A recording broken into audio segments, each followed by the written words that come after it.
Welcome to yoga for pelvic girdle pain. Gently coming down onto an all fours position, making a nice rectangle between the hands and the knees, and starting with the flat back, looking up towards the third eye, and then looking down towards the navel, arching the back as we do so. On the inhale, looking up. On the exhale, curling under. We can uncurl the toes if that's more comfortable, it's up to you.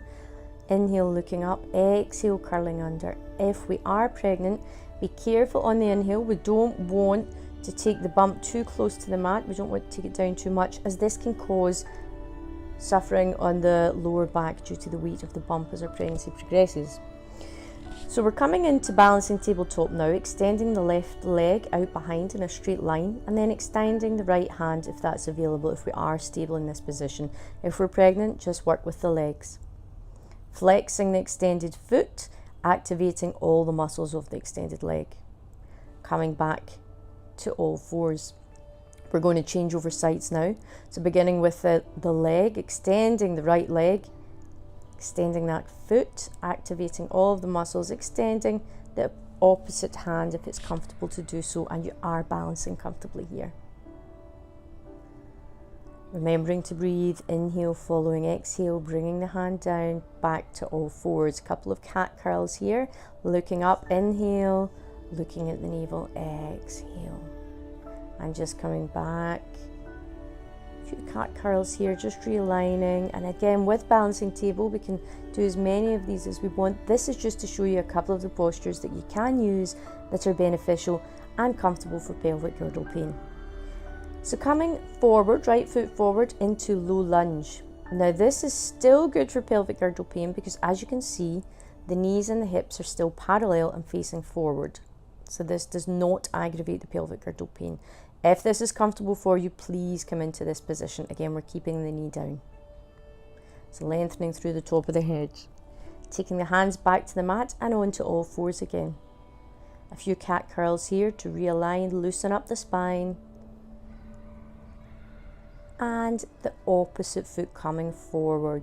So hands to the hips, or we can take them above the head if we are comfortably balancing here. Again, exercise with caution. If we are pregnant, no hands above the head for suffering from high blood pressure. Remembering to breathe. Taking the hands down and back to standing.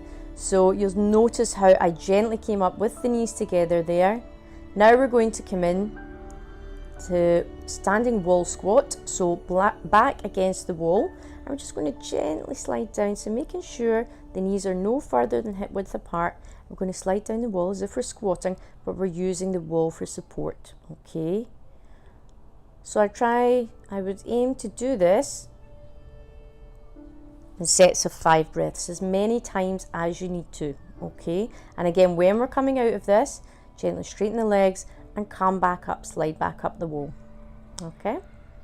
And coming into the next position, again, if we're pregnant, for stability, hold on to a wall. We're going to do heel raises. So coming up onto the toes, and on the exhale, coming back down. So I would recommend around 10 repetitions of this. Of course, this video is just to give you an idea of the various postures which are comfortable for you. So lengthening through the top of the head, coming up on the inhale, and on the exhale, gently lowering those heels back down. And don't be afraid to use the wall if that's comfortable for you. And just coming into hero pose and then gently folding forward into balasana. Now, if you are pregnant, open up the knees to accommodate your bump, okay? And we're going to extend to the left hand side. So this is extended child's pose.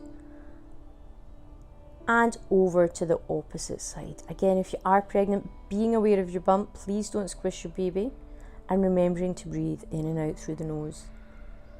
Walking those fingers away from the body, opening up the shoulders, the cervical spine, the thoracic spine, and back to center. Keeping those knees together, we're just going to come in to a lying down position. Just bringing the soles of the feet to the mat. Now, We're going to come into reclined side twist. If this is comfortable for you, that's fantastic. Again, pregnancy, proceed with caution.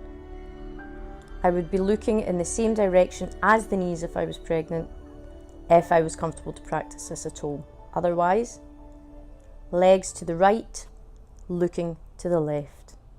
And the opposite, coming back to center. Head facing in the opposite direction, keeping the knees together at all times. You can see why this is beneficial for pelvic girdle pain. We're stabilizing the urogenital triangle, the pelvic girdle itself, and we're coming back to center. Now again, if you're not pregnant, this is available to you. You can grip the knees and just roll out that back, just rolling backwards and forwards, and eventually just releasing into extended Savasana pose. This is with the arms above the head, extending the legs out, making sure that the feet and the knees are no further than hip width apart. If you're pregnant, you may be more comfortable to roll onto the right side and lie here for Savasana. Feel free to put a block between the knees, small block, obviously no wider than hip width, and then gently rolling up to finishing position.